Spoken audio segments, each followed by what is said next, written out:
Israeli অগ্রাসনে গণহত্যায় বলায় বরখাস্ত মার্কিন নার্স। এবার শুনুন বিস্তারিত। ফিলিস্তিনের অবরুদ্ধ গাজা উপত্যকায় ইসরায়েলি বাহিনীর অগ্রাসনে গণহত্যা বলায় যুক্তরাষ্ট্রের নিউ ইয়র্ক বরখাস্ত হয়েছে এক মুসলিম নার্স। নিউ ইয়র্ক ইউনিভার্সিটির ল্যাঙ্কন মেডিকেল সেন্টারে নার্স হেসেন জাবার এ মাসে শুরুতে একটি পুরস্কার গ্রহণ করার সময় গাজায় অগ্রাসনকে গণহত্যা বলে আখ্যায়িত করেছিলেন।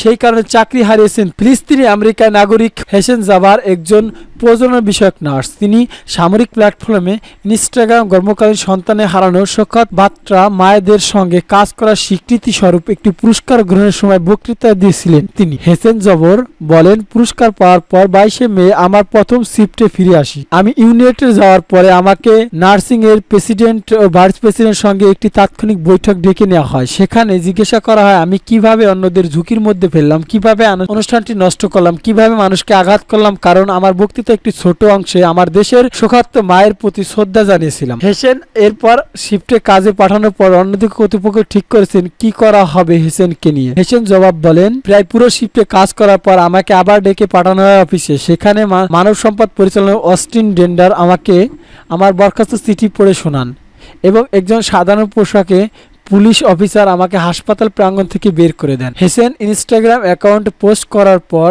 এক ভিডিওতে তাকে বক্তৃতা বলতে শোনা যায়, গাজা চলমান গণহত্যা আমার দেশের নারীদের কি অকল্পনীয় ক্ষতির মধ্যে দিয়ে যাচ্ছে তা দেখে আমার কষ্ট হয়। ফক্স নিউজের মতে একজন মুখপাত্র স্টিভ রিটার নিশ্চিত করেছেন যে হেসেন জাবরকে তার বক্তৃতার কারণে বরখাস্ত করা হয়। যুক্তরাষ্ট্রের বিমান বাহিনীর রণতরীতে পাল্টা হামলার দাবি হুতিদের। বিস্তারিত। লোহিত সাগরে মোতায়েনে থাকা যুক্তরাষ্ট্রের বিমান বাহিনীর রণতরীতে ক্ষেপণাস্ত্র হামলা চালানোর দাবি করেছেন ইয়েমেনের হুতি বিদ্রোহীরা।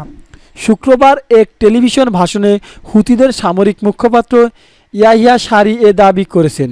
তিনি জানিয়েছেন যুক্তরাষ্ট্র ও যুক্তরাজ্য ইয়েমেনের বিভিন্ন স্থানে বৃহস্পতিবার হামলা চালিয়েছে। এতে 16 জন নিহত এবং বেসামরিক নাগরিক সহ 41 জন আহত হয়েছে। এই হামলা জবাব দিতে বিমান বাহিনী রণতরীতে হামলা চালানো হয়েছে। সারি বলেন, হোদেইদা প্রদেশে লাপিব বন্দর আল হক জেলার একটি রেডিও ভবন খালিফা শিবির ও 2টি বাড়ি লক্ষ্য করে এই হামলা চালানো হয়েছে। যুক্তরাষ্ট্র ও ব্রিটিশ সামরিক বাহিনী জানিয়েছেন তারা বৃহস্পতিবার ইয়েমেনের হুতি লক্ষ্যবস্তু হামলা চালিয়েছে যাতে গোষ্ঠীটি লোহিত সাগরে জাহাজ চলাচলে আরও বিঘ্ন ঘটাতে না পারে। যুক্তরাষ্ট্রের সেন্ট্রাল কমান্ড জানিয়েছেন ইয়েমেনের হুতি নিয়ন্ত্রণ এলাকার 13টি লক্ষ্যবস্তুতে হামলা চালিয়ে যুক্তরাষ্ট্র ব্রিটিশ বাহিনী।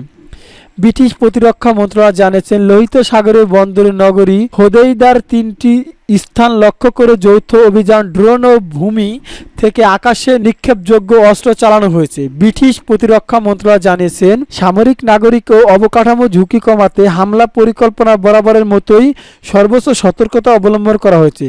এদিকে হুতি মুখপাত্র মোহাম্মদ আবদেল সালাম বলেন, গাজার সমর্থকদের শান্তি হিসেবে ইয়েমেনের বিরুদ্ধে এই হামলা চালানো হয়েছে। ইরানের রাষ্ট্রীয় গণমাধ্যম খবরে বলা হয়েছে তেহরান এই হামলাকে ইয়েমেনের সার্বভৌমত্ব ও আঞ্চলিক অখণ্ডতা, আন্তর্জাতিক আইন ও মানবাধিকার লঙ্ঘন বলে নিন্দা জানিয়েছেন। ইরানের পররাষ্ট্র মন্ত্রণালয়ের মুখপাত্র নাসের কানানি বলেছেন ইয়েমেনের জনগণের বিরুদ্ধে এসব অপরাধের পরিণতির জন্য আগ্রাসী যুক্তরাষ্ট্র ব্রিটিশ ও সরকার দায়ী। ইয়েমেনের রাজধানীর সবচেয়ে জনবহুল এলাকা নিয়ন্ত্রণকারী হুতিরা ইসরায়েল ও হামাসের মধ্যে যুদ্ধের ফিলিস্তিনের প্রতি সহিংসতা জানিয়ে নভেম্বর থেকে লোহিত সাগরে আন্তর্জাতিক জাহাজ চলাচলের উপর হামলা চালিয়ে আসছে।